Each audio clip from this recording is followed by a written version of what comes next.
All right, we're live. What's up, brothers? I'm on today with MMA legend Jon Fitch. What's up, brother? Nothing much. Thursday is my off day with the kids, so I get a lot of stuff done around the house. Nice. And some work stuff done. So yeah, in the work mode. So we got a 60 to 90-minute session we're going to dive into here with Jon. I don't know, when was the last time we did something one-on-one? I think we did that video when we were on Before the Train Wreck. Yeah, the single mothers. There was that one clip that we got out of that blew up on my channel. My editor turned it into a short, and it got like 2.5 million views in like a month. It was ridiculous. That's an extremely good example of like solipsism. Solipsism 101, right? Can't see past your own nose, even when you have a son yourself, right? She was arguing till she was blue in the face until you turn around on her son situation, and she's like, "Oh well, okay." Maybe there's a different set of rules when I have to consider that. Yeah. If you guys want to see that, that's on my channel. Just sort by popularity, and it'll come right up at the top. Before we get started, just a little housekeeping. I always try to grab this YouTube link and drop it. So if you're watching on like Twitter or Facebook or somewhere else, just do me a solid and click that. Come over to Facebook, hit the like button. Just helps out with the algorithms as you guys are piling in, getting your notifications. So, Jon, I have to tell you, and the audiences are watching, I have never been a big fan of UFC, MMA, even boxing. Like I watched a few boxing rounds. Like I watched how many boxing fights have I watched? Maybe the Holyfield Tyson fight, where he got his ear bitten off, sort of thing. That's probably the extent, but I like to participate in it personally, just as just from the approach of at least being competent and having the skills. Plus the cardio drills are some of the hardest, you can do in any profession, I think, anyway. Cardio that comes along with fighting, yeah. Yeah. How did you get into fighting? Like, how did you fall into? So I'm 43 now, so I grew up in the age of pro wrestling. Hulk Hogan, Junkyard Dog, Mikhail Volkov, whatever. I beat those guys. Yeah, because you were a wrestler first, right? Yeah. I started wrestling in the 4th grade, but like I started getting into the pro wrestling thing earlier, and then when I started to actually wrestle in the 4th grade, like I realized that it was fake, and I stopped watching pro wrestling.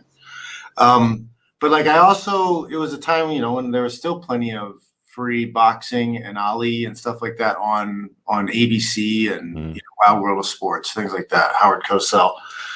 So I watched a lot of boxing and stuff when I was younger, but my mom would never let me get involved in boxing. I was able to get into wrestling because I had some relatives and friends friends of the family who were involved in where I was going. And that kind of smoothed things over with that. But yeah, what was it like when you found out like the WWF was fake? Was that like finding out Santa Claus wasn't real? I cut the dicks off all my little rubber wrestlers. I was so like, this is fake. You guys are actors. I was done with it. Like, yeah, it wasn't like kind of upset. I was like, I was betrayed. It feels but I mean, like the weird thing is that the highest paid, I think, Hollywood actor is The Rock, and he got it. Like he got there by being a wrestler, an actor. Yeah, and I don't have any problem with it. But as a child, it was like devastating. Right? I really respected these guys. They were tough guys. They were the best fighters out there. And then it was all fake. And then I was kind of like, you lied to me. So I've been a very skeptical person about a lot of stuff my whole life since then, I think. Got it. But yeah, but I always wanted to play professional sports. I thought football was going to be my thing.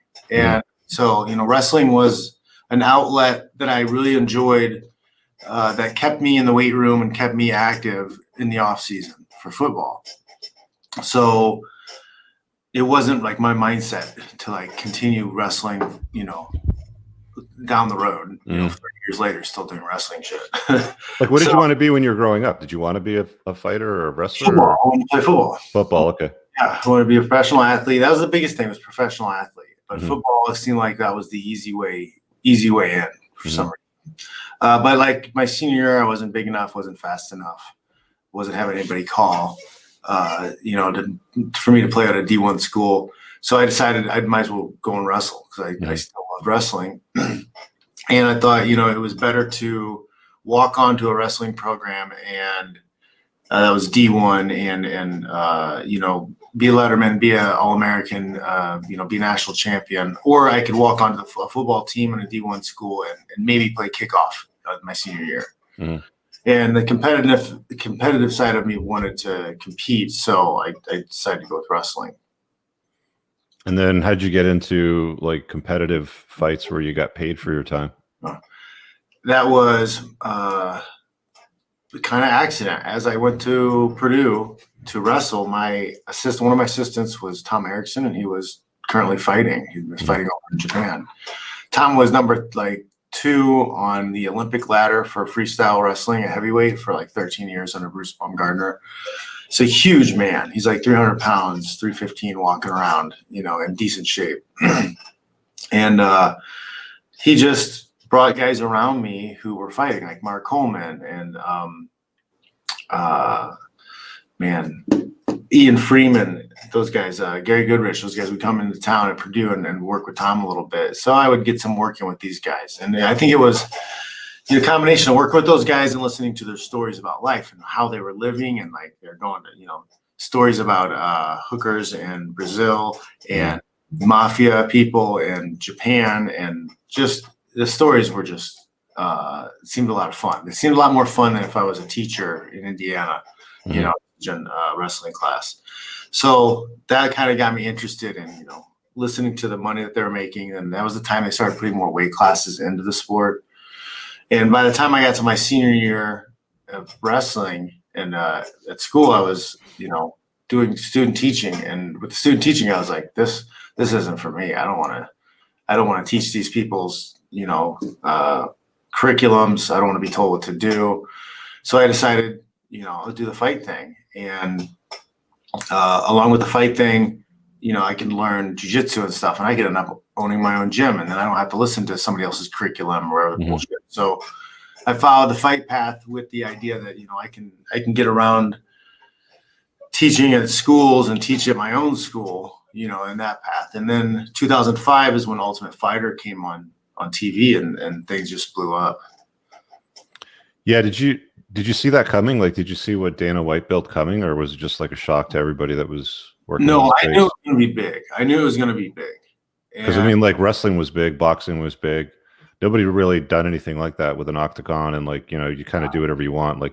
If you look back to history of prize fighting, mixed style fights have always been around, hundreds of years old. They were able to corner a market and monopolize a market and turn it into we repackaged this brand new thing. They did a very good job at that. But the sport was already going on in Brazil. It was big in Japan. There was, it's fighting. It's a popular thing. So I always knew it was going to be on somewhat level big, but I had no idea that it was going to be eventually, kind of monopolized the way it has. When UFC around 2010, they ended up buying up all the other promotions, all the top talent, all the top belts. They ended up sealing up 90% of the market in revenue and in depth as far as fighters in each weight class. And again, guys, I'm new to UFC fighting. It's not something that I have watched much of. I mean, I've watched some of John's fights, prior to this cast to kind of catch up on it all, so I get a little bit of an idea. But what are the limitations when you're in UFC or, in the octagon type of arena? Is there things that you can't do? Or is it wide open? Mixed martial arts, it's very limited rule set. So you can fight on the ground. There's takedowns. There's kicks. There's elbows. There's knees. Once you're on the ground, though, there's no knees to the head on the ground. There's a grounded opponent. There's no soccer kicks. So if a guy's down on the ground, you can't kick him in the head. There is a organization, ONE FC, that was allowing that. Pride used to allow soccer kicks. I think they should bring the soccer kicks and these to the head back. It just changes the game a little bit more. But most strikings are allowed. No headbutts, no groin strikes. You're not allowed to poke people in the eyes, or small joint manipulations aren't allowed. So you're not going to get finger locks. Hands are extremely gloved up. You can do wrist locks, but you're never going to get one because there's gloves and wraps all around the wrist. So it's usually elbows and shoulders if you're going more. Did you always feel like you were playing to win when you were fighting? I mean, I was telling you before we launched that I watched the fight with you with GSP, and I mean, if you could define Eye of the Tiger, like, kind of like a playing to win sort of mindset. I mean, you had the look on your face, during that fight, even after you got like, the first round was not a good round for you. Like you got your ass. I threw a bad leg kick. Yeah. I ate a big right hand. And I think that right hand broke my orbital. Yeah. What does that mean when you say like it broke your orbital? Like your orbital is a bone in your face. Oh, okay. So like I'm pretty sure I broke a bone in my face. Okay. So I mean, like you were feeling it the rest of the fight, and I was seeing double. Really? I was probably because of the orbital break, because it throws things off and swelling. What's the worst thing that's happened to you physically from fighting? Broken heart. Really? I say, but I mean, when losing to GSP was one thing, but when I drew with BJ Penn, I kind of knew what that meant, and it was like, because of the way that they worked, the way their system works. Like I lost to GSP and I won 5 more fights and I was supposed to get a title shot, but I wasn't playing ball and I wasn't being a good boy. Mm-hmm. So instead of giving me the title shot, they took it away and they made me fight BJ. And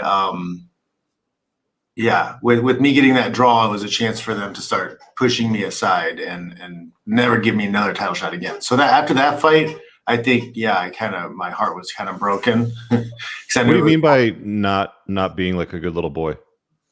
Well, because this throws people off, but MMA, okay, the fights are real, but it's not a sport. It does not function and operate as a sport. There are mechanics around a sport that happen, where there's no restrictions around, elevation of sport. You win, you get a ranking, you move up. That's just the way it is. Like nobody's outside presence can take that away. In what UFC does, it's a production. It's like WWE. They are the ones who give the rankings. They're the one who gives the belt. They decide everything. It doesn't matter what your merit is within the sport of winning or losing. They just get to cast who goes where. So it's like it's about the money. It's about getting eyeballs on the show and whatever they think is. But there's no leverage for the fighter because there's nowhere else to go. You're stuck in this never-ending contract usually, and you can't go to another promoter, and the promoters don't even compete with each other. In boxing, you would have the option of potentially, going to a different promoter, and then you'd still have option to fight for a sanctioned belt, because they have sanctioning bodies that control the belts in boxing. So like the promoter doesn't control the belt. It's kind of like the NFL. The NFL is in charge of rankings and matchups and the title, the trophy. But like no one team is. Like the Dallas Cowboys, they don't control the belt. They don't control the NFL title. They don't control whether or not, you know what, we're going to make more money with this team in the finals, so we're just going to let our Cowboys play. You said that you had a broken heart, as a result of all that. Like, is it a broken heart in the same sort of way like a girl broke your heart, or is it? In a way, kind of, but worse, because it was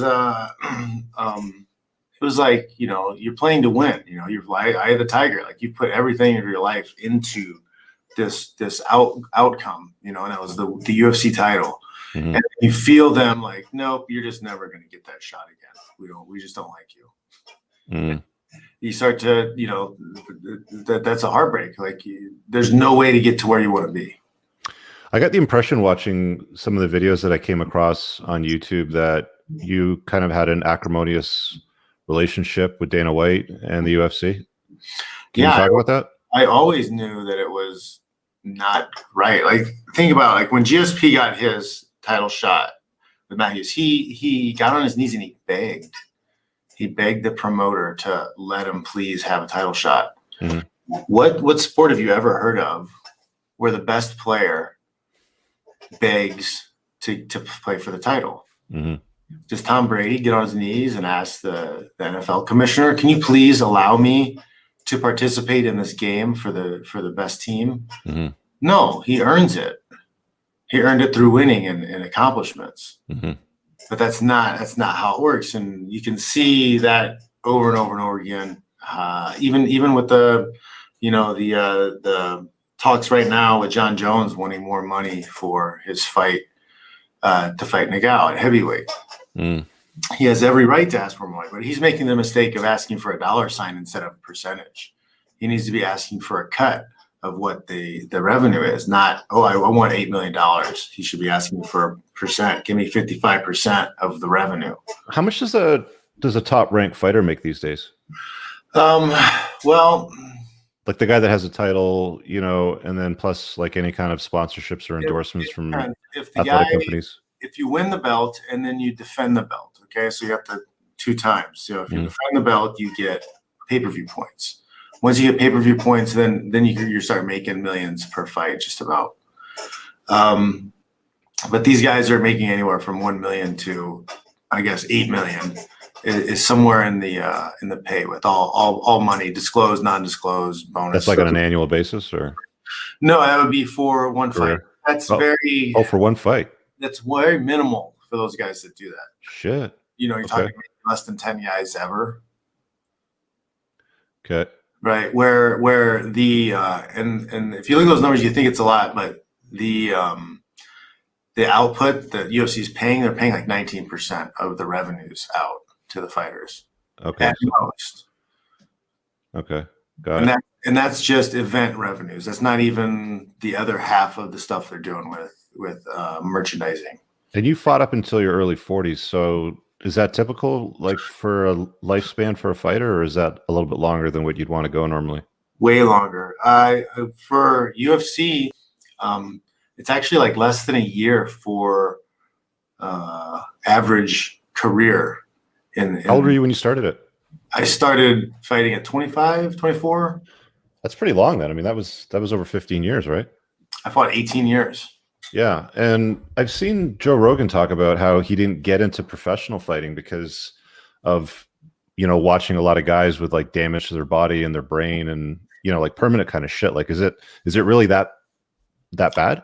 Happens a lot. It's one of the reasons why I've taken up a lot in fighting, trying to organize fighters and Mixed Martial Arts Fighter Association. Like I've gone paid out of pocket to the Capitol and gotten people to sign up for our bill to get the Aliyah expanded to all combat sport athletes, not just boxers. Mm-hmm. The class action lawsuit we've got going with the UFC too, like all that stuff's kind of all motivated because I've seen guys, give their heart and soul, and then they're kind of brain damaged and they can't remember shit now, and they got bad hips and they've got nothing, and they can't even profit off of the fights that they had a long time ago. UFC still has people pay for their fight pass, and you can still watch Mark Coleman fights. Like they still make money off of those fights. So, but the fighter doesn't get any of that. No. Wow. Let me grab a few of these super chats just so I don't lose track of them here. So we got Chris said, wonder if Jon could talk a bit about the Reebok deal and how if all it screwed him and other fighters out of sponsorship money. What does that mean? Yeah, man. So fighters used to be able to pick up any sponsor they wanted to for a fight, kind of like a NASCAR. Mm-hmm. Okay, so you'd have logos all over. You'd have a backdrop banner behind us that would have logos on it too. So when they're being announced, you make a little side money. Mm-hmm. The Reebok deal was the cherry on top because it started long before they got to the Reebok deal. So back in 2008, 2009, anybody could sponsor you for a fight. You'd have to get approved. It was no like alcohol, tobacco, or gambling was allowed, but like most anything else. So mom and pop shop from your local t-shirt printing place or hardware store, whatever, they could pay you $3,000 to $5,000 just to put a logo on your shorts because that's a cool thing to do. So it was easy to make anywhere from $5,000 to $50,000 on your shorts, just your shorts. Especially if you were on a main card of UFC, because everybody saw that. After a while, UFC started taxing sponsors, though. So in order to sponsor a fighter, you had to pay the UFC $50,000 to $100,000 first. So the sponsor would have to pay the UFC first to gain access to the fighters. Yes. Okay. So if you're a mom and pop shop who only has $5,000 to $25,000 budget a year on advertising, like you're not even capable of sponsoring fighters anymore. So that wiped out a ton of possible sponsors for a long time. And then once there was only about 5 to 7 sponsors total that you could even call and get sponsorship with. Then they started pushing towards the Reebok stuff. And UFC started pushing towards. And they're like, look at what a great job we're doing. We're getting you more sponsorship opportunities with this Reebok deal. But not people who weren't around long enough didn't know that they choked all the other sponsors off ahead of time. Like they got to the point where there was barely any sponsors. There's people like Condom Depot paying people $500 to put a logo on your ass. Like that was traditionally like $5,000. Like if you're a main card fight in UFC and you're selling that real estate, that's $5,000. So this company comes around and people are accepting it. Managers are accepting it for $500. It was, it made things tough for a little while. The Reebok deal made it worse. Interesting. Because now the champions are only making, I think, 40 to 45,000 per fight with the deal. I think that's the new Venom deal they have now. Instead of Reebok, they're using Venom. And I think I saw that yesterday. It's something like the champions are like at 40 to 45,000. I mean, like Chuck Liddell used to make that per patch, per logo. And that was more than 10 years ago. Do they have the opportunity to earn sponsorship revenue on their social audience? Like if they promote a shoe or some kind of athletic wear? They can, but if you look, they're most of these guys' social media is awful. Shit, they don't really know how to promote themselves. They don't know how to monetize it. And I think that's on purpose. The UFC doesn't help them and doesn't do it for them because they don't want them to make money on their own. Like they want you to be dependent off of their pay cycle. That way they can leverage you more easily. Like they know when you're starving. They know when you need the fight. That's when they come with the shittier deals. Okay, we'll give you this fight, but you got to sign this extension on your contract first for like 9 fights.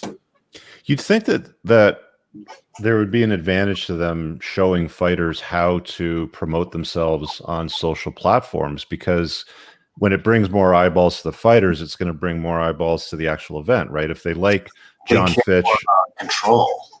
Yeah, no, but if they like Jon Fitch on Instagram, for example, and that audience is building and it's adding 25, 30, 30,000 followers to the account monthly. Paul brothers, Logan and Jake Paul are perfect examples. And that's I started a company actually because I see this opportunity and nobody's taking it. But the reason is because the promoters don't want to put the time and money and energy into it. They want you to do it yourself, but they don't really want you to be successful.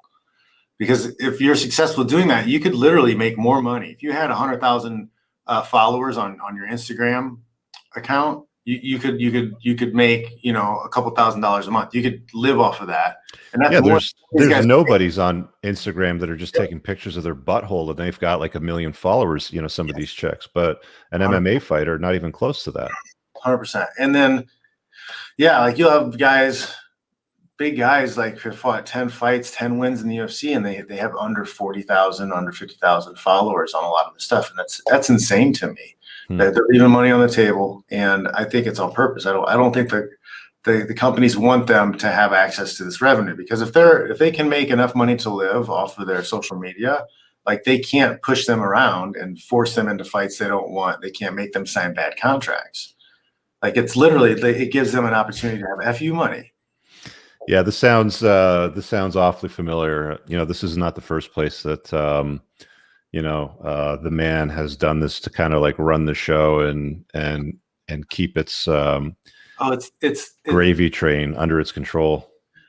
When you look back at like what other sports went through and what you see the 1950s like studios were doing. Yeah. This is all just a replay. This has all happened before. It's not a new thing. It's frustrating once you see it, and then other people it's literally we joke around. We say we see dead bodies. It's like the Sixth Sense. We see dead bodies. Yeah, see dead people. We're trying to explain this to people, and they're looking at us like, "Excuse me." Like I like the fights though. I thought the fights were real. Yeah, and and for all of this, I mean, you're really putting your own health in extreme risk. I mean, you're really putting your life and your livelihood at risk, and they're running the show that way. Well, I hope that changes, for the fighters soon. Is it getting better for them?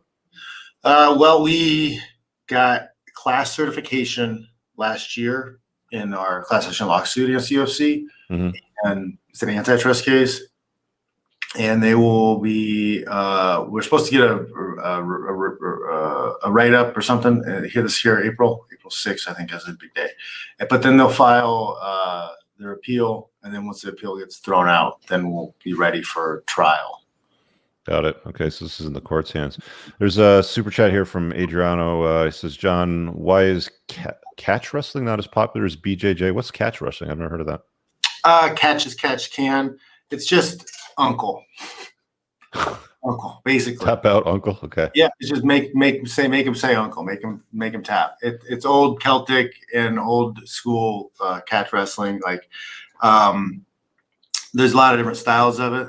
I learned about it, Indiana history. The guys used to grow their thumbnails out, and if you could pop the other guy's eye out, you won. That was one. Really? And then the other was they do the fish hooking, where they fish hook in your mouth. Yeah. And they can pull and rip your mouth, or you can quit at that point. That's one too. But it's just, it's kind of what it is. Basically, just say uncle. And there's still a lot of implementation of catch wrestling techniques. I think I use some, probably not even understanding that I use some. But if you can grab something, twist it, and make it hurt, it works. Super here from Juan says, Frisco native here from the Mission District. I don't know what the Mission District is. Is that an area around you? No, it's up. It's 45 minutes away. Mission District. It's I think rough. Rough area. I always think anything in San Francisco is kind of rough. John, brother, how do you look so young? Oh, you're 43, right? I'm 43. Yep. Yeah, you do look pretty good for 43. I mean, you could probably pull off 30s for sure. Yeah, what do the ladies think when they meet you? What do they think your age is? Yeah, I get a lot of 36. Yeah, okay. Yeah, I don't correct them. No, of course not. Why would you? Good for you, bro. I say almost 100, and they laugh. What would you what is it that you'd like guys to know about this kind of competitive fighting, MMA, UFC, whatever it is that that you want to call it, that they've got a myth or an illusion around it? That it's a league, that the UFC is a league. That's the biggest myth, illusion. You cannot have a league with one owner, one entity. It's like calling it the Dallas Cowboys. Is the Dallas Cowboys a league? No, they play in a league with other teams. So every team owner, that's a promoter in a league. Okay, so that's a common misconception, but that's purposeful. They've conned you into thinking it's a league. That's why it's okay for them to do the things they do and control the title and control. Oh, well, it's a league. That's why they control the title. No, they're a promoter. They're not supposed to control the title. You had an incident that was public on PEDs where you got dope tested and didn't pass. I watched an interview with that, and you were talking about how you really didn't know what the hell you were doing at the time and just didn't dose it right, or you just kind of took a stab at it for yourself. The interesting thing though is that I've noticed with testosterone is it doesn't make that much of a difference, as you get older. When I was 25, I could easily bench press 3 plates. Now it's 2 plates, if I'm lucky, and I'm on TRT, right? So it's not like it makes a huge difference, but how far over the limit did you test? Was it just marginal? When did it end up happening? So I wasn't successful with it because my strategy was what I heard other people were doing, but I didn't have all the pieces, is you would replace your normal testosterone levels with synthetic testosterone. So you do 100 to 150 milliliters per week, which is about half of what a normal doctor's prescription is for it. But the idea is that your levels are going to be the same, but the synthetic testosterone is better than the natural testosterone. And I don't know if I believe that. Yeah. I was stronger when I was in my 20s natural than what I am today. Yeah, so I don't know if that's true or not. That's just the line of thinking. That's the theory, though. Yeah, this was the theory behind it. So if you keep it that, the commissions, when you're tested, they test. Was it just straight T, like cypionate or ethionate, or was it like D-ball? Because D-ball can make you strong too. No, it was right? just straight testosterone. Okay. And it was yeah. So what's the same? Oh yeah. So the ratio. So you can test 3-to-1 or 4-to-1 at the time in certain commissions for your testosterone to estrogen ratios, right? Which is your normal human is 1-to-1 usually anyway. So it gives you a pretty good range to be on that synthetic. And as long as you're within that range, you pass and you're fine. But I didn't know what I was doing. So you're supposed to come off of the injections like 3 weeks prior, and then you're supposed to use a topical, I guess. Well, I didn't have a topical and I didn't know, and I used injections until like a week out. So my ratios came back 9-to-1. So after they did that, I was flagged, and then they tested for synthetics. So they paid the extra money to see if it was synthetic, and it was. So I got like double whammied. But that was me trying to play catch up, because there was a time period where TRT was legal. You could legally get therapeutic exemptions from doctors and fight still in the UFC and other promotions, like the commissions allowed it. So when I was released by the UFC, that was kind of after that heartbreak I talked about. I was like, why am I making less money than these guys, and they're cheating? Like, what am I really gaining by not doing what everybody else is doing? So I rationalized myself back into it. But like, I had the one fight, I didn't feel any better. I could eat whatever I wanted to and look awesome. That was nice. But like, my cardio wasn't better, nothing was better. And then the injection sites hurt so bad I couldn't grapple at all. Like, I couldn't sit on my ass. Like, I would. Were you using a harpoon to shoot it in, like a big? I think I was using too big of a needle. I didn't know what I was doing. Really crazy. Yes. So is that common? With fighters, like, do they use PEDs, but just at levels where it's like looks natural? At the time, I think that was something that they were doing a lot of, because I'd heard it from a couple different places. There was that fighter War Machine. He made a video that went viral. Where he's talking about literally how you get a doctor to prescribe you test in the first place, and then how you use it and things like that. And that's, I think a lot of guys were using that approach for a little bit. Yeah. I mean, it's not ideal. Like you mentioned in one of the conversations, like, it's not an ideal substance for, for sport where you have to make weight, right? Because I mean, you're going to put on water. Actually, yeah, I couldn't understand that unless you're like putting on size to move up weight classes. It didn't make a lot of sense to me to use something that's muscle building. Yeah. I mean, it's not all muscle building. I mean, you do put on some water weight too, for sure. No doubt. I think some of the ideology came from what was going on with Lance Armstrong.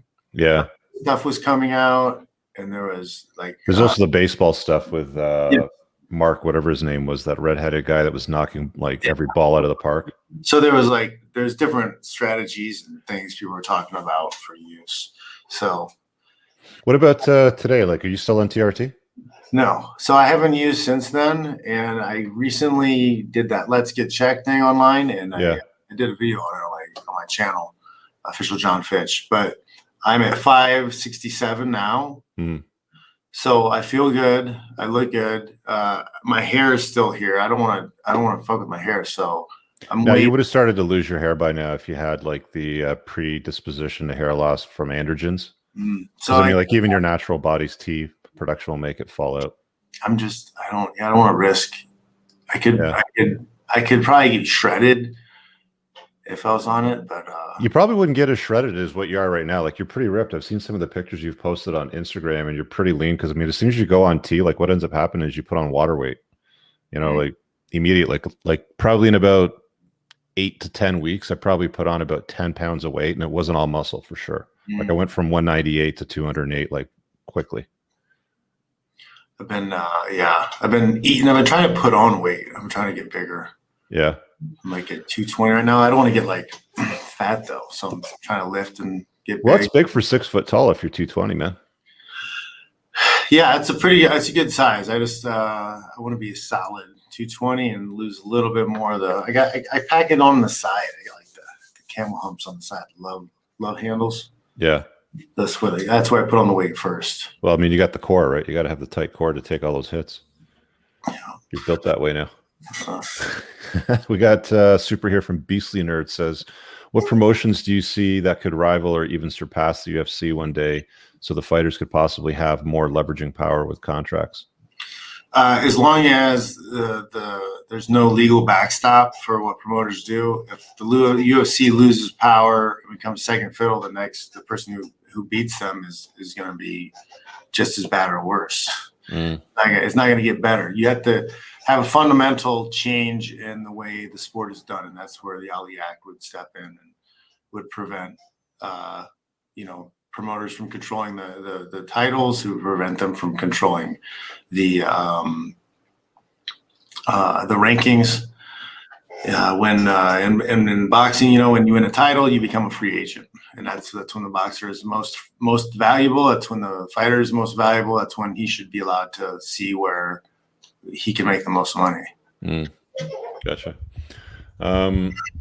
You guys can keep throwing questions in there about fighting. I'm not an expert and I don't watch much of the stuff. So if you have something that's relevant to the cast, drop it in there. But I wanted to ask you about some other stuff, because when I typed in Jon Fitch, when I was putting the tags in the video, you know how Google or YouTube, starts to recommend like other search items or other video topics. It's like, it goes Jon Fitch, MMA, Jon Fitch, UFC, then it goes red pill. So like, how did you get into this red pill space? The divorce. So yeah, 2017, wife's like, I'm just not happy. I love you, but I'm not in love with you, sort of thing. 100%. What is love? Yeah. Bullshit.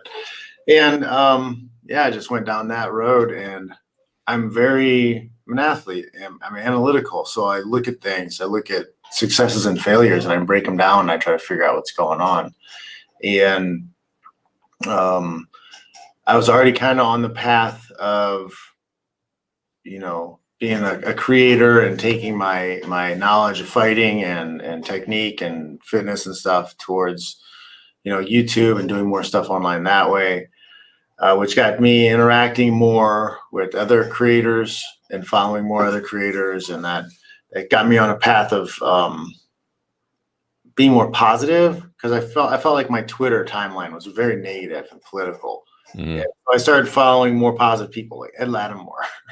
He was somebody who had that's super positive, man. Yeah, super positive things to say, and it's kind of like the 5 people you surround yourself with. It's kind of like where you're like the things that you're consuming also.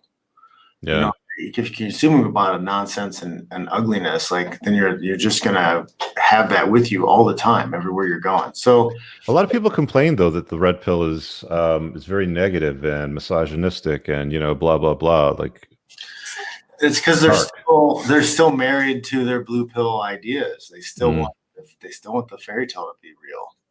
Yeah, I think the vast majority of the population still buys a fairy tale. It's hard. Like you did at one point, right? 100%. Like I've kept journals for a long time, and I released one book as book 1. It's supposed to be the first in a series, but like where I release those journal entries and I write reflections on them. Well, now I'm getting into stuff like I had to take a break because it's like too personal, and there's a lot of stuff I'm looking back at, and now I have that red pill lens, and some of the stuff you kind of understood as a kid or growing up, like behavior patterns, you recognize them, but you're constantly like, oh no, it's supposed to be this way. It's supposed to be this way. And you think you're bad because you're noticing how things are. Mm-hmm. And, reading through those old journals, like there's specks of it. I could see there was a red pill underlying there, but you try to force yourself into this good boy societal box, I guess. Do you end up journaling daily, like morning and night, or is it a weekly I did for you? Or? I did for a long time. I was a part of my fighting obsession. Okay. Like recording and just documenting everything. And like yeah, what I ate, how much I weighed, like what my workout was that day. Everything, eh? And yeah, it's like a bit obsessive, but yeah. So I think going through the divorce thing got me looking for knowledge. So I'm following different people, looking for different outlooks, more positive outlooks. People who are looking to grow and learn and make more money. And then I stumbled across, I think, The Game as a Neil Strauss. Strauss, and I was Yeah, like, it's a good book. And I'm a technician, right? As far as a fighter, okay, I wasn't the fastest, strongest guy out there, but I could outthink you, and I could use technique to lure you into my traps. So the idea of this pickup and the stuff they were doing, it was all just technique to me. It made sense. Technique makes sense. So look down that path even more. More red pill stuff, rational male, and more stuff online. Jordan Peterson books. And, yeah, I think I got to a place where I was like, this is a problem that not enough people are aware of what reality is and how much of this kind of blue pill mindset steals from you. And a lot of it is really a theft of power, I think, from a lot of men. Are most fighters pretty plugged into the blue pill? Like, are they mostly like blue pilled alphas? I think a lot. Yeah, that's a good way to put it. A lot of blue pilled alphas, because you don't even see a lot of them who are like Trump supporters or Bolsonaro supporters in Brazil, or but they'll still stand for feminist stuff. Got it. Oh, here, I got to throw these supers up. A buddy of mine from my community is asking about your Patreon link. He's looking to, I guess, contribute. Where's the best way for somebody to find that for you? It's this Smash Society. Here, let me look it up. I'll grab it and drop it in the chat. Patreon, Jon Fitch, Smash Society. Society is creating live streams, blogs. Is that it? Yeah, that's you. Here, I'll grab the link and I'll drop it in the chat. So if you guys want to, so what do people get from your Patreon? Well, I'm trying to build it right now. I got 5 people, so I want to talk to you guys, and I'm doing everything for everybody who's doing the dollar one right now. Anybody who's contributing right now is getting everything. So I'm trying to set up some times where we can do some Zoom chats and stuff together, and I would like to get some local stuff where we can hang out, shoot some arrows, drink some beers, smoke some cigars type stuff. Yeah, you post a lot about archery. Is that a new thing for you? Have you always done that? When I was a kid, BB guns and shooting arrows in the back. We had like 7 acres growing up, and we had a bunch of woods. So I was always in the woods playing. I noticed that you use the conventional longbow, not a compound bow. Why do you use that one? It was a gift. Okay. So like a couple years ago, my friend had one laying around that he didn't use. He has his own compound. So I got that, and then I got the kids their own little compound bow, so that we could just spend time together outside. There's a nice little like local park thing. It's a free state park. And you can shoot arrows there. There's a little walkway that has a kind of like a target course you can walk. That's pretty cool. And it's just a good time to go and take the kids and be outside, and it's fun just to kind of meditate and shoot stuff. Weapons training. I want to talk about your about that stuff in a bit. Got a super here from Zuber, and he says, books, autobiography, writing for the public interest, or like yourself, would I read? I think he's asking what books you would recommend to read. What should make me think people are interested what I say? I'm not sure what he's trying to say there. Is he trying to say that he wants to write a book, and what should he write it on that people should read? Okay, let's handle it this way. What books do you recommend? Like, what are your top 5 reads? Pick 5. Man. I'll say this while you're thinking about that if you want to write a book, it's best to have an audience first. Don't go and write a book, because you'll upload it to Amazon and it'll be crickets. You'll sell like 5 copies. Yeah. Man, top five. So like one of my big books that I read, they got me like on my path out west and everything was Zen and the Art of Motorcycle Maintenance. That's a good book. Yeah, and the ideas and questions around quality and what is quality, and there was a lot to that book. I thought it was really great. It spoke to me. He's talking about paying attention and enjoying the journey and the path, not worry about getting to the top of the mountain right away. That was. Do you ride bikes? Or are you a motorcyclist? No, it's something I've always wanted to do, but I kind of put off because I was fighting. Mm-hmm. And I was kind of going to last summer, but then COVID happened, and then I just haven't revisited doing that again. Motorcycles are awesome. I put a chapter in my book. I said every guy should own a motorcycle at some point in their life, I think, anyway. Yeah, because that's what I wanted to do with, the weekends I didn't have the kids. I wanted to, I could take trips down one and just. Especially in California, because you got the best weather for it, right? I mean, if you're going to pay the heavy taxes and live amongst some of the heavily left-leaning people on the planet, you might as well enjoy the sunsets and the mountains and the beautiful scenery, right? Yeah. But so that's one of the things on the list is motorcycle. What's your relationship like with cannabis? I noticed on a lot of the casts that we're on, you've always got something sparked up or a vape or something like that. Talk about that a little bit. Yeah. So, man, I didn't smoke weed until I was 19 years old. It was bad. Because I was an athlete and, it made people dumb. But then I got to college and I met a bunch of people who were super smart, way smarter than me. And I met a bunch of athletes who were better athletes than me and had better cardio than me. And they all smoked a lot of weed. And I just kind of tore that idea down for me. I think there was some heavy mushroom and acid trips in college too that kind of opened my eyes around that stuff. Mm-hmm. And just the idea of addiction in general is just it's something having power over you. I don't know. I don't know if that's why I don't have that addictive type of personality. Or I can just have one of anything and walk away from stuff. Mm-hmm. Those trips back in college, but I've never been in that position where I couldn't just have one of something and walk away from it. Does it ever have a negative impact on your life as far as any? I haven't let performance. I haven't let drugs or alcohol or anything ever have a negative impact on me. I think I've been able to understand when I'm having a good time and when it's past that time.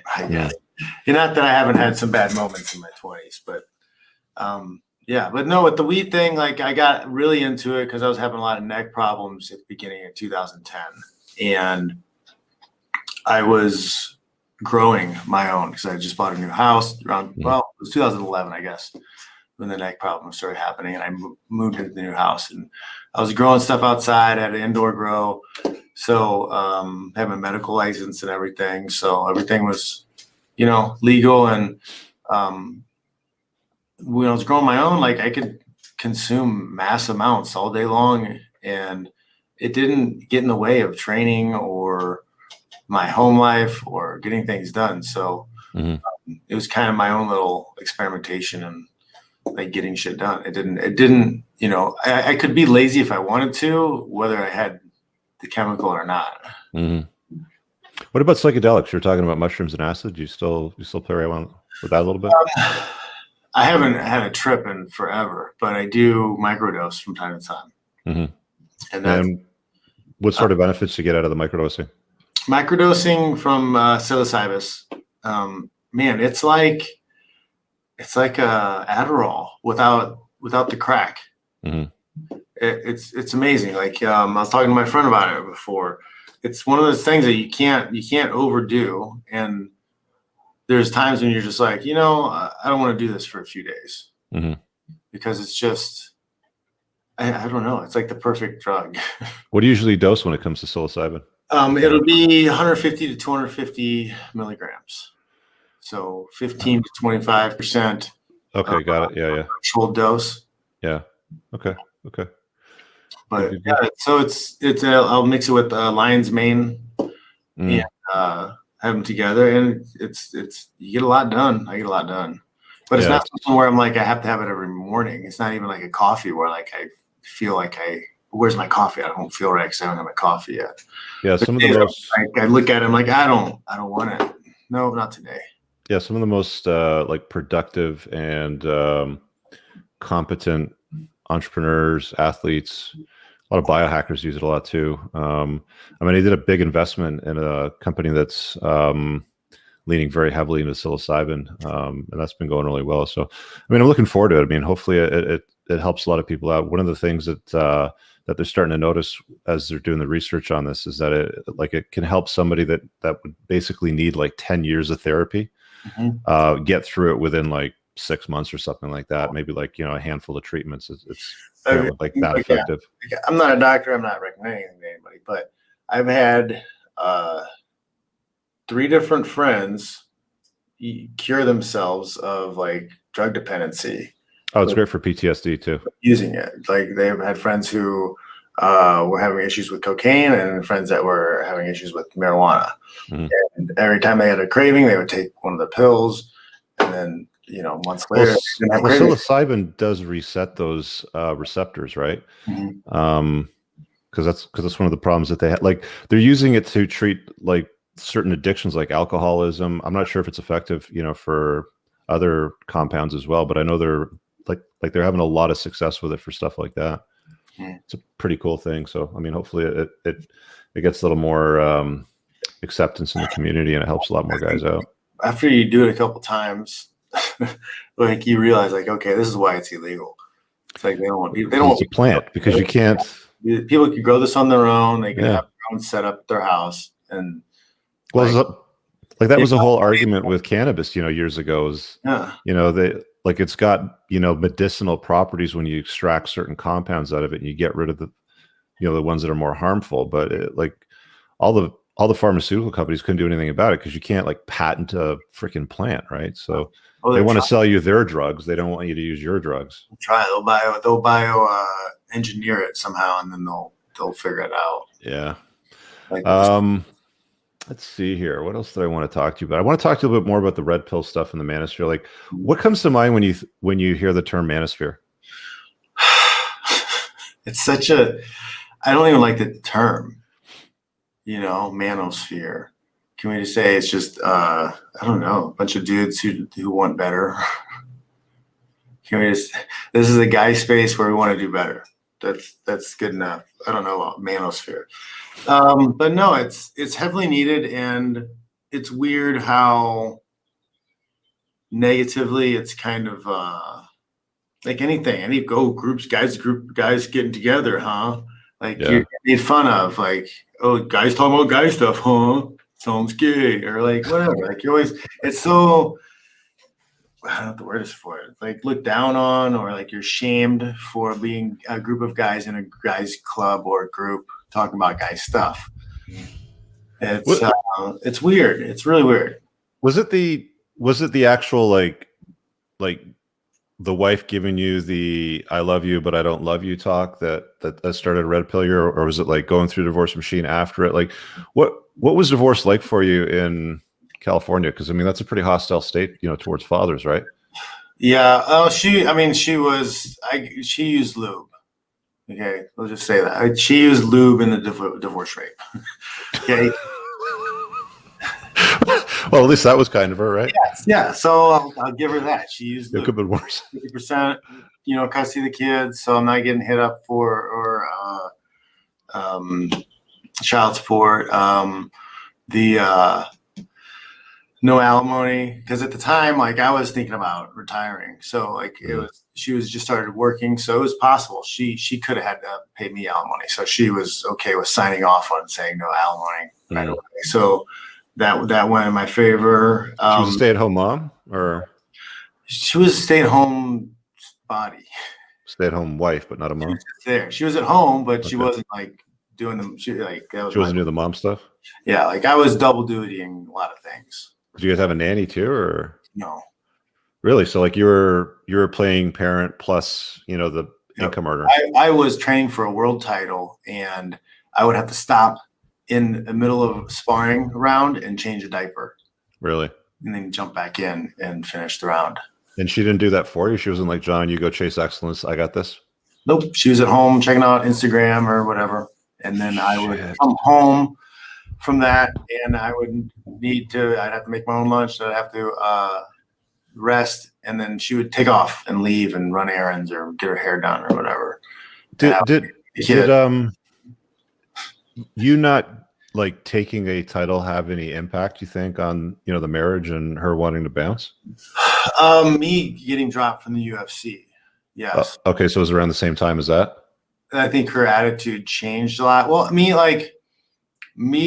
she was not a fan of me pushing back against the UFC. She wanted me to shut up and be a good boy and just suck Dana's dick, just do what he wants. Like that was, she's like, she took their side. Yeah, that's not good. Yeah, she took their side in the situation, and that was kind of like some of the first, like, whoa, really? That's your attitude? Like, it was more important for her to like get the money and be in the scene than it was for like her family to like not be robbed. Yeah, so we've got playing to win and we've got playing not to lose, and women typically play not to lose, right? So that was well, that's what she wanted you to do. Don't rock the boat, John. Yes. You know. So then so a lot of that was, you know, then money changed, my job status changed, my social circle changed a lot, because I'm not going to hang out with people in this, you know, that are going to that thing and doing those things. So that was a big part of it. And, you know, part of me too, like I have to go through my journals and see like when that happened. But there was a point where I was like, what am I doing? Like, why am I putting so much effort into this? So I stopped doing shit for her and I focused on me and the kids at a certain point. And I think it'd be interesting to go back and see when that was. It could have been around the time when I was like, we were hurting for money. We had got a new place, and I was going to sell my truck. I love my truck. I wasn't going to get much money for it. And I came home one day and I found somebody to buy it, and it was well under what I was hoping to give for it. And I came back and walked in the house, and she'd like dropped like $500 on nails and hair and shit that day. And I was like, what the hell why am I giving up my truck? Like, why am I giving up something I love? She's not giving anything up.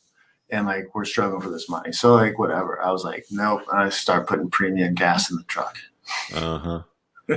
Well, it sounds like you're better off today than what you were when you were married, man. I am, but yeah, it still stings. Like, especially like I was in a Bitcoin early, and me being bullied and harassed by her because it's not a real thing and you're wasting time and you should have a real job and blah, blah, blah, blah, blah. Like, I stopped trading and stopped buying Bitcoin. It was hundreds of dollars at that time. If I would have focused on me and money and muscles, I would have been a billionaire right now. Yeah. Well, there you go. Right. I mean, so what's life like now? I mean, like, you're doing a lot of dating. I've heard you on the Rule Zeros, you know, a few times saying that you're dating a lot of women in their 20s and things are good. And like, is this like the best time of your life now, or? It's weird because of the lockdowns. But it's still pretty damn good. Like, I'm figuring a lot of stuff out, but I'm having fun. Like, I can't complain a lot. I've got a little bit of cushion with Bitcoin doing really good right now. You know, I made a little bit of money last year for my fight, and I'm good for a little bit. Like, a big focus for me right now is spending quality time with the kids.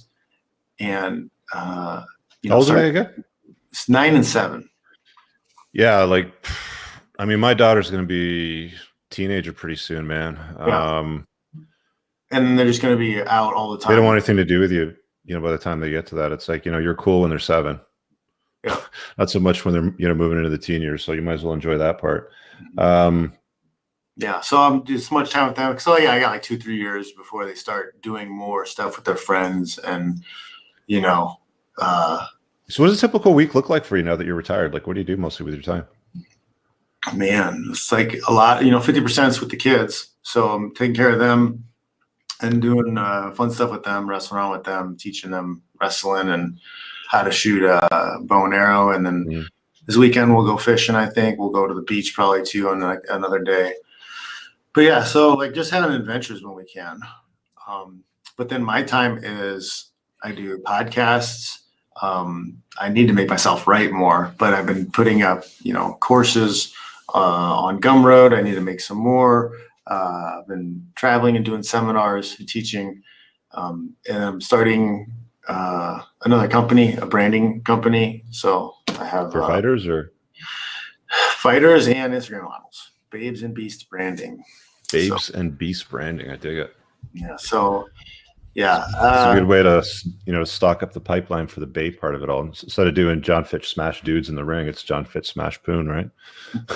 Yeah. So, but yeah, and then I figure it's a great way to use a network effect, with the girls and the guys together. If I get enough of them, and then I'll get to do fun stuff and travel and do fun stuff, creating content for people. But I feel like it's money. These people have money left on the table, like the fighters who don't know how to use the social media. They don't know how to do basic, simple collection and campaigns and stuff. And then the girls who are hot but don't know how to use technology or how to market it all. It's the same. It's kind of like the idea of, the starving artist. A lot of artists are starving because they don't know how to sell themselves. Yeah, there's a lot of guys out there that have a lot of skills and they don't know how to properly monetize it. And commanding an audience is something that is not talked about enough. I mean, I learned this concept 2011 or 12 when I was listening to guys like Alex Icon, who built like a very impressive hair extension business. And even what's the bulletproof coffee guy's name? Dave Asprey. He was talking at a conference, I was sitting at a round table and he was talking about his podcast. And at the time, like he had one of the biggest podcasts, on iTunes. And a lot of these guys are all just like, yeah, like if you have an audience, then you have a business. Yeah. And a lot of people don't understand the value in that. So yeah, that Beast and Babe things, I think you'll do quite well with it if you've got it running right. It'll be a learning process. Yeah. But it's one of those, I'm interested in it. And what's the next big thing for you? Like, what are you leaning into? Like, what are you looking forward to the most these days? Well, I mean, like that company, I actually kind of have a lot of hopes for. It's something I think is going to be a lot of fun. One of my problems is I get bored easily. So like I've had problems with growth myself because I haven't really niched myself into any one like market. I haven't gone full 100% into one niche because I'm interested in too many things. Yeah, so you're a generalist. Yeah. That's okay. I mean, look at Joe Rogan. Like he's one of the biggest generalists out there. Like he'll talk with fighters, comedians, Evo Psych guys. Like he'll talk to all different kinds of people. Yeah. Mm-hmm. Yeah, 100%. It's kind of, I don't just want to be doing podcasting stuff, but like it's the same idea. I still want to do what I want. I don't want to that's the one thing and have to be forced into something. Yeah, that's the best. That's the best part about this time of life is if you have that flexibility and you've got a nest egg set up, then you can pretty much do whatever you want. I mean, even if it doesn't pay that much, if you really like what you're doing, with your time and you get something out of it. And I always tell guys when they ask me the question, well, how do I know I'm doing the right thing? Or like, how do you know what your purpose is and all that? It's like, well, one of the answers to that is you'll lose track of time when you're doing it, right? Like 5 hours will go by and you won't even notice the time because you're so engrossed with the whole thing. Like you're right down the rabbit hole sort of stuff. And I've come to learn too now that life is a lot less expensive when you don't have somebody who's trying to live the Sex and the City lifestyle. Yeah, when you don't have to pay for $500 hair and nails. Yeah, and eating out 4 or 5 times a week. Yeah, I don't know, but that's like the modern woman, today. They were sold Sex and the City. They were sold like, you don't have to do anything.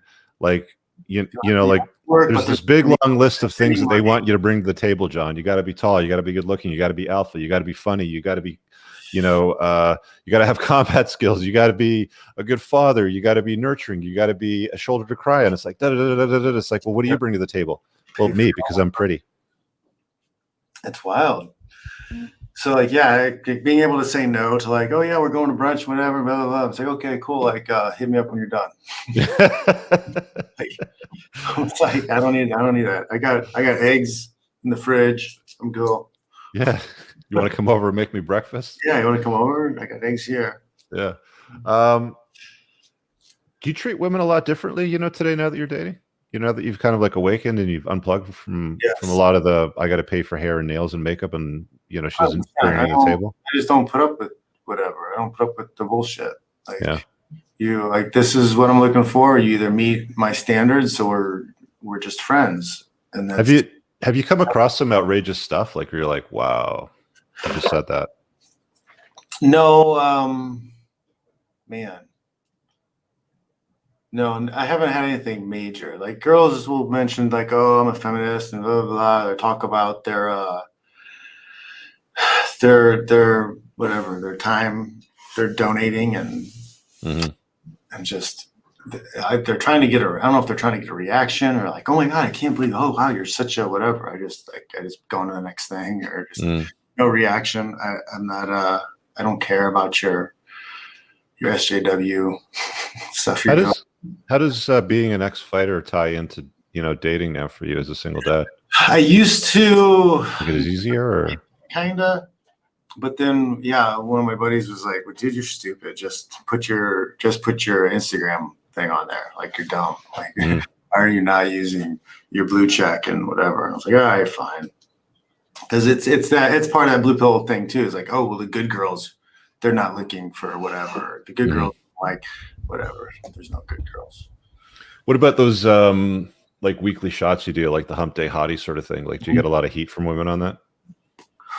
No, I have like 10% of my followers on Instagram are female. So I get like zero pushback from those. I did get a girl, I think I saw the tweet, but not tweet, but I did have this girl match me and was giving me shit about she had matched me on Tinder and then was giving me shit about my hump day hotties or whatever. Trying to be funny, but that was a soft next. Yeah, I guess she didn't meet the expectation. She didn't meet the expectations. I don't want to look through my phone right now and find it for you, but maybe I'll find it another time. But I kept a bunch of stuff that crazy girls have sent me, and the big thing that I've noticed is the girls are having a hard time with is not when I don't put up with flakiness. The whole Myron Gaines like punish them for flakies is 100% correct, and some of them have a real hard time with that. Yeah, they want to be held accountable. That's for sure. Yeah, like are you serious? And it's like, I'll playfully say, I don't really like flaky people. If you want to reschedule, you're gonna have to buy the drink. You have to buy drinks. Whatever. I like steak. Or you're gonna have to pay for dinner. I like steak. Yeah, there's a post that you had showed us. Yeah, and I'll even give them the wink. Yeah. Just wow, really? Oh my God, John. Good luck. Good luck. Good luck. What do you mean good luck? Like, I have 3 other girls to call. Yeah, don't worry, sweetheart. We're good. Luck is very good over here. The big thing I have is because I have such limited time to go on dates. Yeah. Man, I don't have time for the flakes. Like, that really is like an investment for me to like work up to get to the girl to go out on Wednesday or Thursday night, and then she flakes. It's like I got a week and a half before the next round of nights I might be able to date again. Yeah. So like, am I gonna really risk another one with you? So let me ask this question. How has everything with the red pill changed your perspective with parenting? Like, do you teach your boys things that your dad never taught you, or do they hear a lot of sound bites now as they're getting older? There's stuff on in the background, I'm sure, all the time, but I just watch movies with them. I watch shows with them, and I'll stop it. I'll stop the movie and be like, guys, this is a really great movie. This is a really fun story, but this is a story. Like, this is not physically possible. These things are not capable. This would never really happen. Okay, and then we'll start the movie again. But like, because there's a lot of especially nowadays, there's a lot of girl power. It's all the girls doing everything, and all the guys are usually bumbling idiots.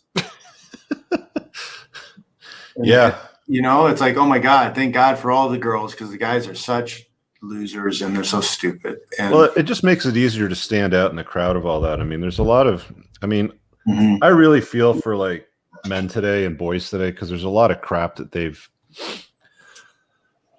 a lot of stuff that they've been fed that doesn't work. And there's a lot of stuff that, that we'll talk about that they'll be like vehemently opposed to, right? Like they'll want to fight. It's like, I find it's funny sometimes when some guys will like, they'll send you a message on like an Instagram Q&A. I did one the other day when I was doing a workout, and then I go on the sauna and I answer, the questions. It's like, and then you answer the question, like some guy will ask you a question about like Nofap, right? It's like, okay, here we go. Like, what's your opinion on Nofap? Let's start with that, because I know this is a popular topic for a lot of guys. I mean, like, is it if it's that big of a thing in your life that you have to be asking people about it? Yeah. Maybe you should probably take a break.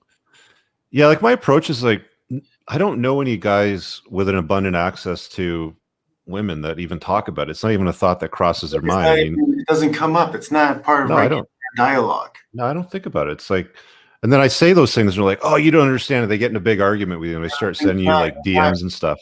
I'm not gonna. Yeah, and it's not like I was like, "Oh, you're." Like, I don't care, man. If that's what you want to do, do it.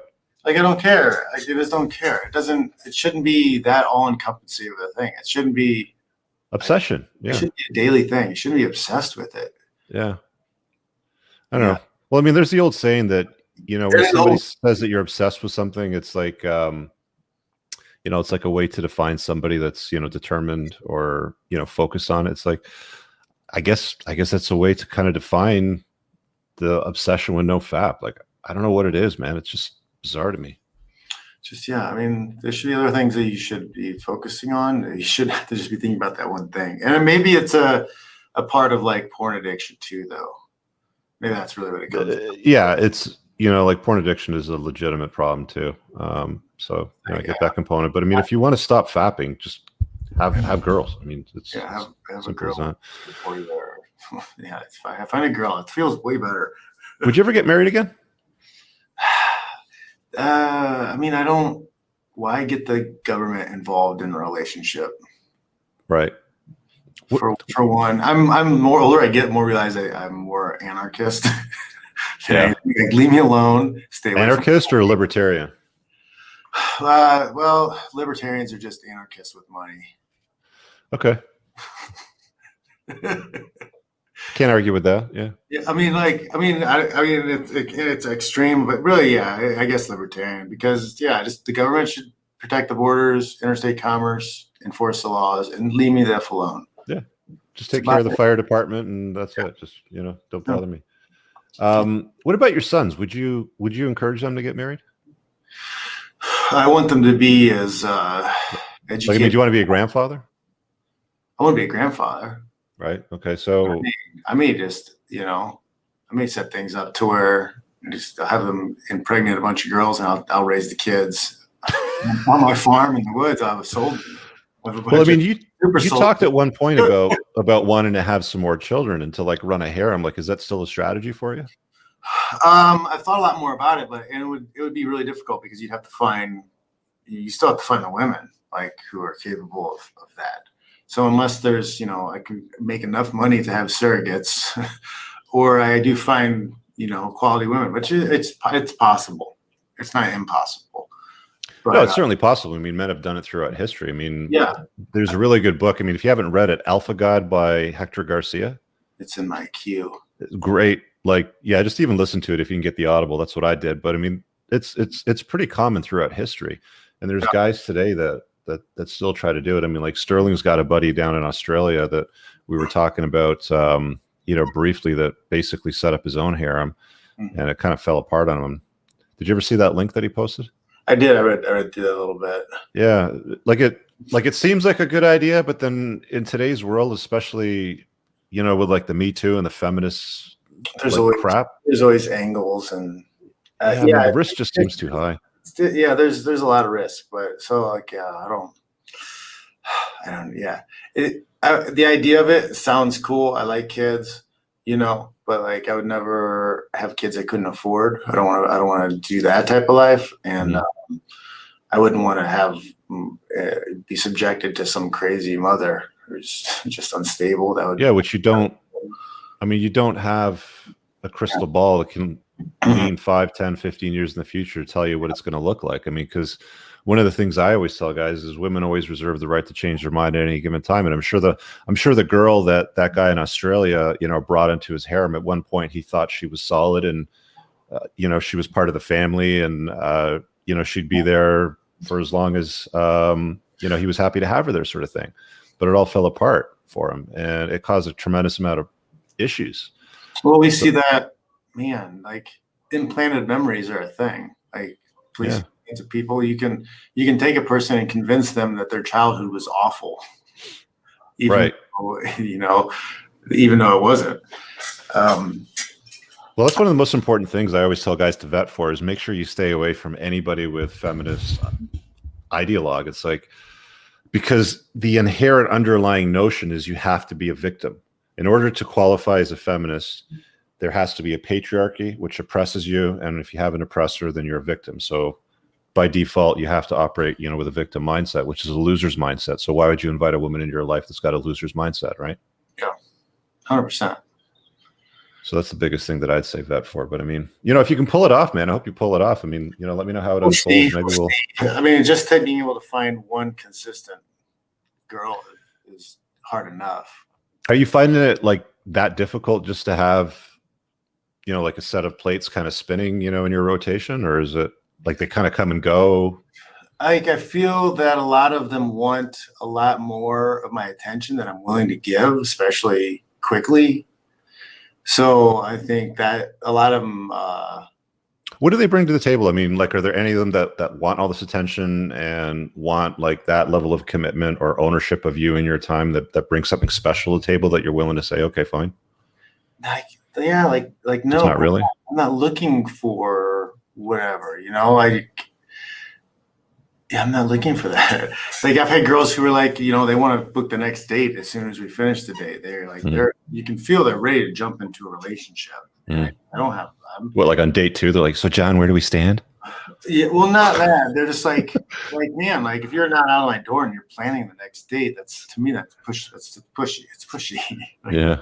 I'll let me give me a couple of days to see if I even want to go out with you again. And they're like, they're pushing for the next day. Oh, so what's your next Saturday like? Or when's Wednesday? Or I'll be over at this time. And I was just like, it's like, relax. I don't know. Yeah, it's weird, so like I'll have some girls who are really cool and the sex is really good, but they're far away. I dated a girl for a few months who was in San Diego, and we would have rendezvous and meet up places. But yeah, I think that part of the underlying reason why they're cool is because the distance exists. I think that helps too. Like honestly, like the girl I've seen, the one I've seen a little bit here, she's in LA. She comes up to see me, but I don't have a lot of time. Like I don't see her more or less than I would somebody who lived down the street. Because like I'm not having these people come around my kids. Like I don't know you well enough to do that. If I date you for like 9 months a year, maybe I'll let you meet my kids. So at the 9-month mark, when you feel, there's something worth, having a conversation over, that's when you look at it, huh? Mm-hmm. Yeah. Or if they, a lot of people move super fast on that. Yeah. Well, it depends on. I don't bring it up. They bring it up, and they start pushing or whatever. Yeah, I think that's the right way to do it, is let them bring up that talk. Yeah. When they bring it up, then we'll talk about it. But the talk I haven't had brought up for a while was the I don't want you to date other people talk type thing. So when it does happen again, it'll be the same I had last time. It's like, okay, yeah, it's cool that you can be my girlfriend, but I'm going to date other people also. And we'll see how that goes. Well, by the way, quick pro tip, because I've talked to a few guys about this. She brings up that, hey, John, it's been 10 months and, I'd really like to meet your kids. Maybe we can hang and go to Chuck E. Cheese or something like that. still give it another 9 months of watching her behavior to make sure that it's not like a dog and pony show and stuff, and it's just an act. I mean, see if she really digs her vibe, see if she likes being around them, and she's never going to be the mom, obviously, but just make sure that she's got a genuine interest in it. Mm-hmm. We've got a super here from Andrew. He's asking about the term sigma male. How would you gentlemen define this? What do you think of the term sigma male? I don't even know most of these terms. Here, I'm going to Google it because I get tired of people making up all this new shit, and you have to fucking do what you want to do. A sigma male is a man with the socio-sexual hierarchy who chooses to live his life outside of the normal social dominance hierarchy structures of society. That sounds like an alpha male to me. Yeah, that's what he wants to do. Yeah, so I mean, you can label it with whatever you want. Yeah. Yeah, he does what he wants, and women still want to bone him. Sigma personality. They're self-sufficient, seemingly strong, and capable of taking care of themselves. Being independent is key. Sigma males are independent without even trying. They have a close friend or two, but these friendships often likely offer companionship and not a necessity. Sounds a lot like my life, but whatever. I mean, call it whatever you want, man. Male lone wolf. It seems like it seems like a definition, but it is what it is. So just roll with it. Don't hold on to labels too tightly. Like one of the things that I see guys do is they identify with a label, like I'm a sigma male or I'm a MGTOW or I'm a. It's like that's man, you're not fully developed. That's a part of your like development into manhood. Is like when you're a little child. You see the Power Ranger.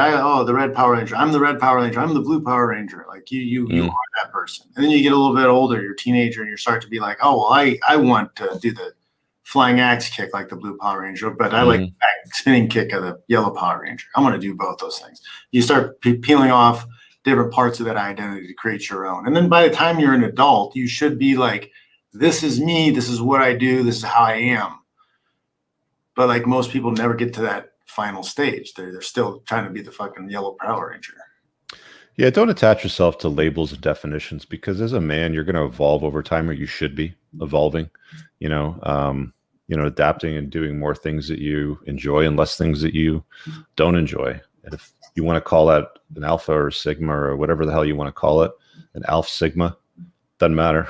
Just do you, man. Just do you, bro. Free man or a slave?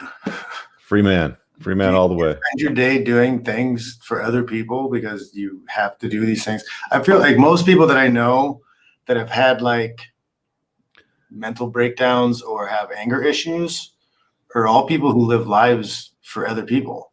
Like they're all like they're doing this for they're attached to labels for their mother. They're doing this for whatever. Oh, I have to. These people need this. It's like, what do you want, bro? Where's your life? Exactly. Raymond's got a good point here, right? People create labels so they have something to gab about, get attention on. That's a good point. We're coming up on the 90-minute mark. Let's wind it down, man. It was a fun talk. Let people know what it is you're working on, or where they want you to find you on what it is that you're working on. JonFitch.net. JonFitch.net is the place where everything is. You can find. I need to work on my writing more, but the podcast, Jon Fitch Knows Nothing, it's Sundays at 7 p.m. on the left coast. Talk about everything on that show. Have guests on also. I got 2 books on Amazon, Failing Upward, Death by Ego, and The Way Cut Bible. Check those out too. Cool. Let me get this one last super before we wrap up. He says, when you're a child, you seek approval. When you are mature, you are sought for approval. This is very true. And Travis says, John is like a fine wine. I'd have to agree with that. All right. Thanks for watching, guys. Smash the like button. Comment below. If there's somebody that you want to see on the Playing to Win series, drop a name there. If it's somebody that I like or have a genuine interest in talking to, maybe I'll reach out to them. There's a few other guys that I got lined up over the next couple of months that I really want to have a conversation with. I like having these talks. So John, thanks for joining me. Check out his stuff. You guys know where to find him. He's he's a regular contributor on the Rule Zero panel. So I think Ryan's up this Saturday, if I'm not mistaken, but keep an eye open. He'll be around. So, thanks guys. See you out. Peace.